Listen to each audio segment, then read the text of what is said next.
back, you're watching Overdrive. The Kia Carens Clavis is an interesting alternative to our SUV-dominated market, and let's face it, if you're looking to ferry a large family in comfort, then you're looking for good rear seat space as well as creature comforts, and the Carens Clavis happens to offer both. Here's more. Now, Kia India has been quite successful in carving a place for itself in the MPV segment in India. Yeah, you have the Carnival at one end and the Cirrus at the other, but the Carens has been the one that's brought it the most amount of success. You now have the Kia Carens Clavis. It's a bit flashier, it has a bit more tech and features to it. So what's it really like? Let's find out.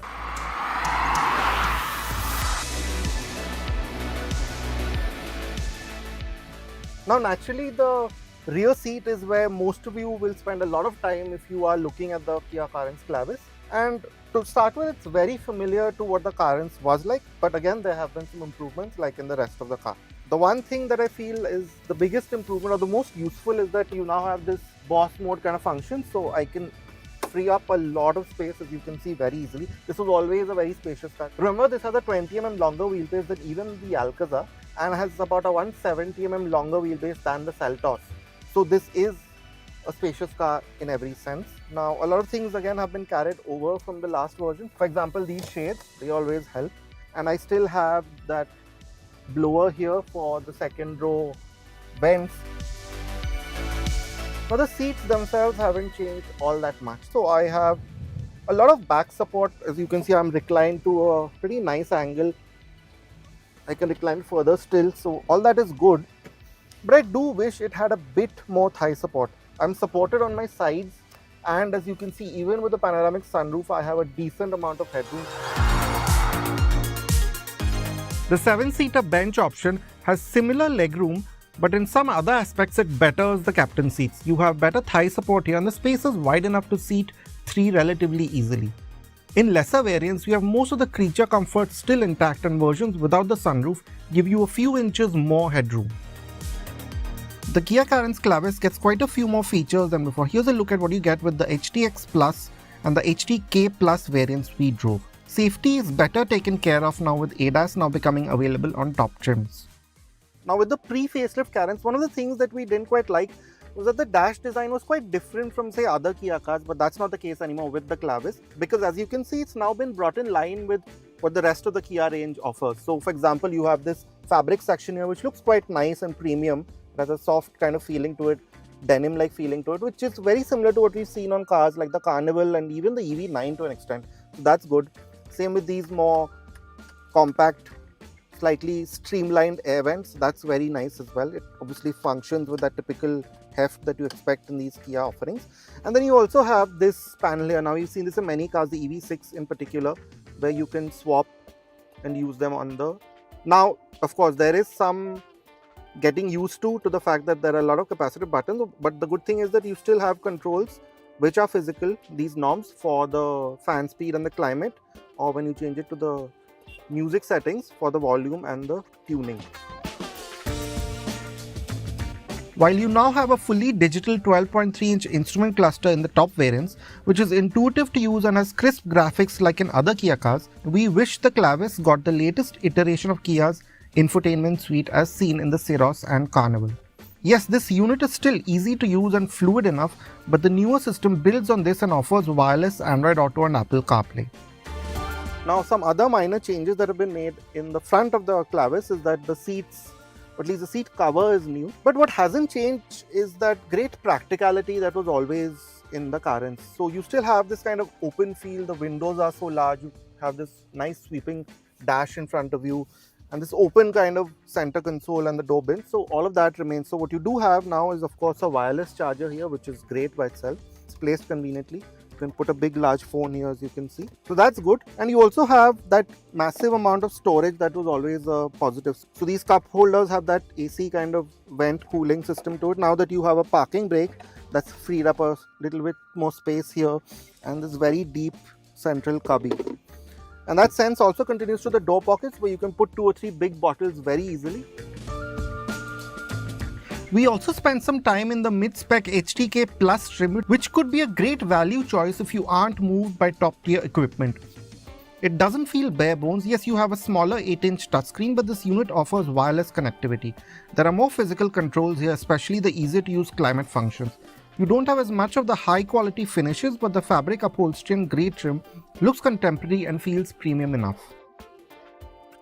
Now, one of the things that we liked with the previous Carens was just how easy it was to access the third row, and thankfully that's not changed at all. So yeah, if you're being a bit lazy, you can always walk through here, but you won't want to do that.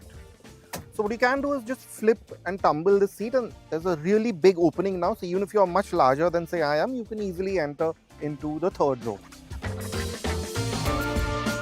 Now as you can see, this is with the second row completely pushed back, and I'm about 5'6" and I have just enough knee and leg room. As you can see, my feet tuck under the seat, which is good, but I have just enough knee room. Of course, I can then adjust this seat a little bit here and there because you have that boss function now. So space here, if you are under 6 feet, say about 5'6" to 5'8", 5'9", I think should be enough even for adults, which is great considering on the outside this is not a very big car.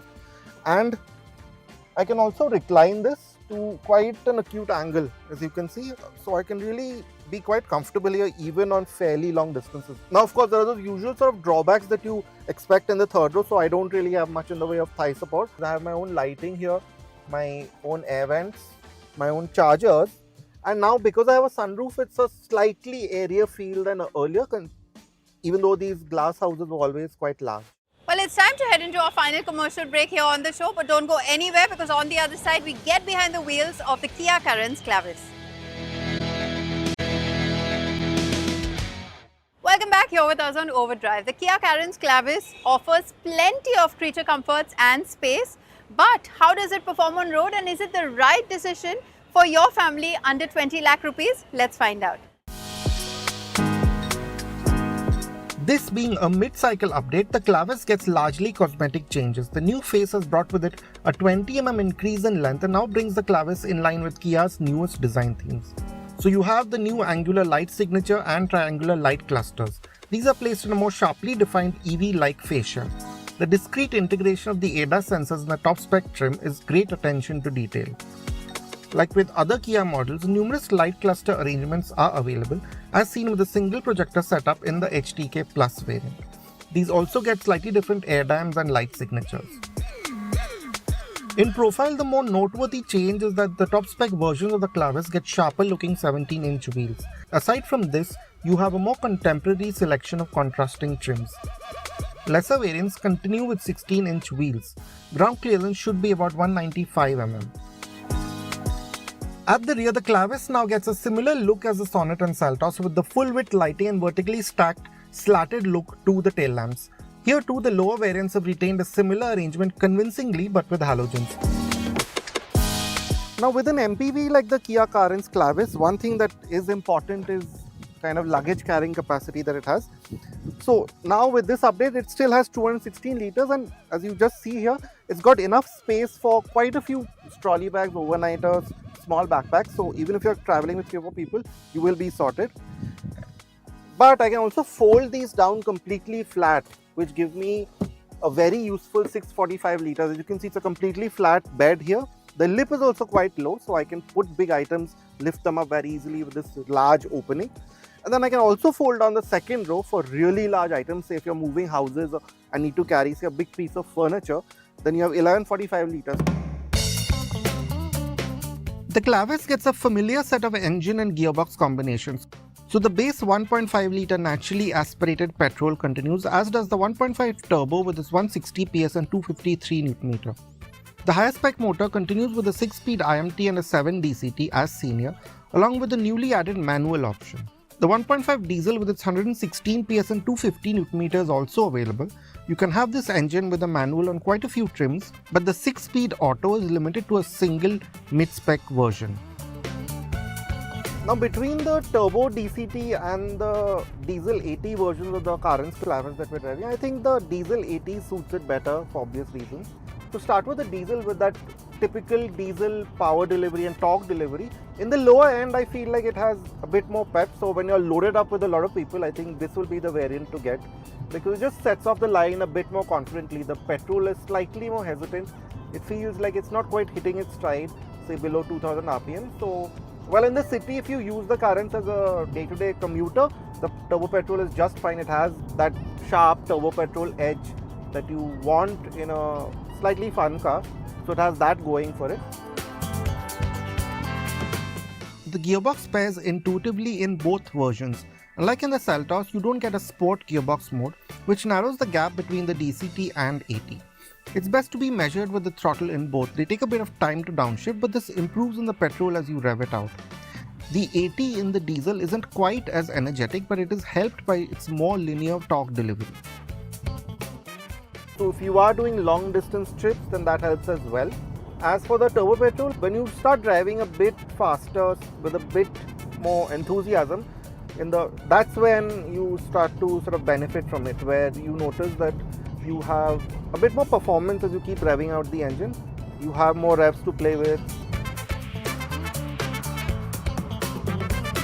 With the heavier nose and skinnier 16-inch wheels, the diesel isn't quite as composed as the turbo around bends. You have to be more conscious of your speed since movements here are a touch less steady. The engine too needs a bit more time to react, which makes for a less fluid experience. So it does feel like it's a bit better connected to the road, especially this turbo DCT version, which has been tuned a bit more to focus on the driver, I feel. So what you do feel is that on a winding set of road, it manages its weight a little bit better. Its body movements are predictable. It feels very car-like, even though this is an MPV and it is the heaviest iteration of this family of cars from Hyundai and Kia.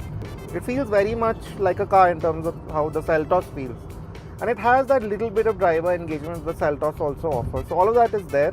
So you have a pretty good idea what the car is doing. If you point it in a direction, it will go there. Like I mentioned, it takes corners quite confidently. So you can maintain high speeds around corners. It doesn't matter in an MPV. But the general sense is that you feel comfortable. The Kia Clavis should be priced between Rs 11 lakh to Rs 21 lakh ex-showroom. It may not still have the top-tier tech of the Seltos, but makes up for it with a fairly competent list of features. The petrol version is a great family car for every situation, while the diesel ticks most of the boxes you might want to check with the car you will spend long distances in. As before, the great practicality and space that is difficult to find in this footprint and price range will be the main reason you will be drawn to the Clavis. Well, it's time to wrap up this week's edition of Overdrive. But remember, you can stay in touch with the team through our various social media platforms, and you can write to us on YouTube as well. We'll see you next week. Until then, goodbye. Many thanks for watching. Drive and ride safe.